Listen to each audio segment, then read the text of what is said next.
Αφροδίτης είναι. Ναι, ναι. Ενώ κρεμόσουν στο σταυρό, είχε στην αγωνία ψυχές που σε σταυρώνανε,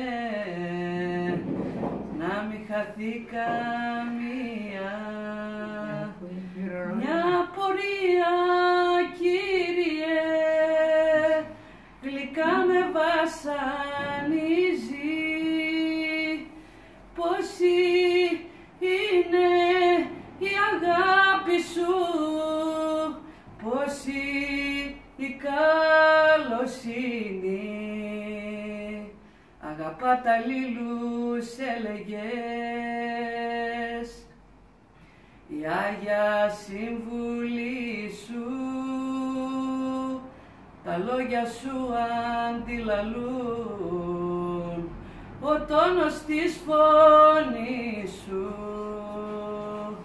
Μια πορεία,